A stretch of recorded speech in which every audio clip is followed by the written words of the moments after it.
So I just got back, you guys. I took a trip to Dallas. It was about, I don't know, 45 minutes to get there. And I had put in $10 of gas. And something pretty inspiring happened to me along the way. And I just felt that I had to share it with you. So,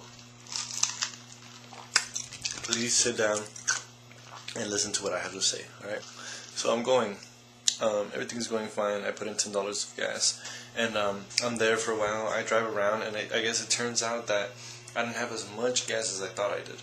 So on the way back, I'm starting to contemplate whether I should stop or not, and, you know, I'm wondering what I should do. I don't want to have to stop at a gasoline station and ask for change, you know, that's pretty degrading, and I don't think a lot of us ever really have gone through a situation like that, where we feel we have to stop and be like, excuse me sir, can I have some change? But I'm stuck, you know, I can't get back home. So I start driving back, and to make matters worse, the car starts acting up, and it starts shaking violently on the freeway, and I don't even know what to do anymore. So pretty much I just started, you know, looking for gasoline stations anywhere that would help out, and I finally found one. I finally found a gasoline station, and it was actually pretty popular. It was in between Dallas and Fort Worth, which is where I live, and it was by the Nokia Theater, which is a really big theater, more like an amphitheater, where a lot of famous people go to perform, like Miley Cyrus, Jenny Rivera, Justin Bieber, and all that, George Lopez. And so I stopped there, and there's a gasoline station right by the side called Racetrack. And so I'm stuck here, and I don't know what to say, I don't know what to do. I've never asked someone for change, but I have no gas. I was like, okay, so this guy's passing by, right? And I'm like, hey sir, do you have any change to spare? And he goes, like, he gives me a look like, dude, like, I'm serious. I'm not like trying to buy booze or anything. Like, I need gas. But he gives me a look like I'm lying. But either way, he manages to give me 75 cents that he had, which is more than enough, because all I needed was really like $3. But I was like, thanks a lot, man. I really appreciate it. Whether you believe me or not, you fucking bitch. But yeah, so that guy passed by, and so this black guy passes by, and I'm like, this guy is hooked up. I mean, he has his this '96 Impala, and it was like candy paint with some rims and like the cleanest sound system you ever heard. And I'm like, man, this guy has change, you know. I mean, he's coming in here at 3 in the morning, and I'm like, hey man. Oh no, I call him bro. I call him bro because I wanted to connect with him. And I was like, hey bro, do you have any change you can spare? And he just looks at me and he goes, nah. And I'm like, sorry. And so he just walks away with his homies. But then here's the inspiring part. Here's where it gets interesting. So I'm standing there just like nothing, like nothing to do, and I'm just kind of waiting for someone to pass by so I can ask him. And all of a sudden, this guy comes out from the inside, the little convenience store that they have there, and he comes out, and he looks pretty decent, you know. He's steezy, my nigga.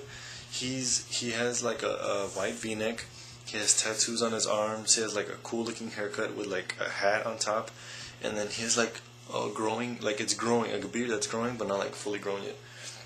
And this guy looks pretty like legit, and he has like liquor in one hand. And yeah, and I know how intimidating that sounds, you know, all that tattoos, liquor, but he looked like the type of guy that likes to have fun rather than the type of guy that will like kill you. And not only that, but his girlfriend was with him, and his girlfriend, if you're watching this, bruh, good job. But yeah, so he goes into his car, and well, his girlfriend goes into his car, and he goes to the back, and he puts that liquor in the trunk. But right before he does that, he takes out 2 cups, one for him, and I'm assuming for his girlfriend, and he pours a little bit of liquor in there. He goes to the front, and he gives it to her. While he's going to the front, I'm trying to gather the courage to ask him for the change, right? So I'm getting there, and I'm like, excuse me, sir, would you happen to have any change that you can spare? And so he looks at me and he goes, what do you need? And I'm like, well, I'm just trying to get $3. I'm trying to gather $3 so I can get back to Fort Worth because I'm stuck here. And he goes, oh, all right, man. And he gets in his car. He sits down and he pulls out his wallet, and he gets out all the ones he has in his wallet. He goes, like literally like a little book, like, and he goes, starts flipping through the ones, and he passes 2. And I'm like, okay, all I need is 2 pretty much. But he gets to 3, and I'm like, okay, he's gonna give me the 3, you know? What a nice guy. But he keeps flipping, you know, this guy's flipping. He gets to 6, and I was like, wow. Well, I didn't say that, but he gets to 6 because that's all the ones he had. And he goes, here, man, that's $6. This should get you to Fort Worth.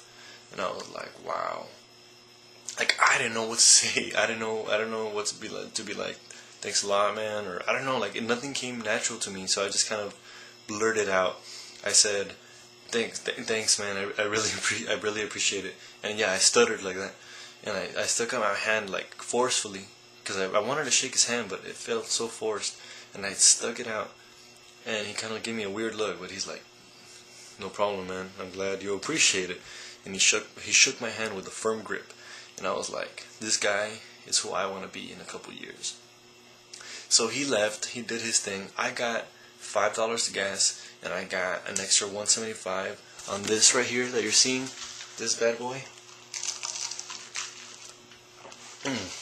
Peach tea.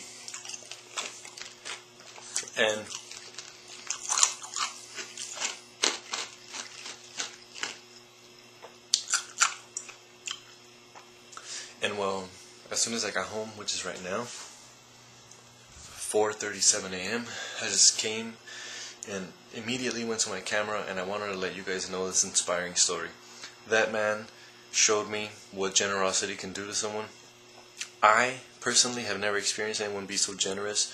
I have a bunch of a-holes running around the city being mean, and I'm tired of mean people, man. This guy was generous, and look how he made my day, or well, my night or morning, whatever 4:30 in the morning is. And he changed my outlook on people and humanity. So from now on, I vow to be nicer and more generous, and I hope that you guys have your stories and inspirations that will change your life. I hope this little story here changed your life as well. You never know. You never know what can happen. If you have your stories, I'd gladly like to see them, or read them, or hear them, or whatever it is down there in the comments right there. And, keep living. Peace and love, baby. Peace and love. I'm going to sleep now, alright? Late.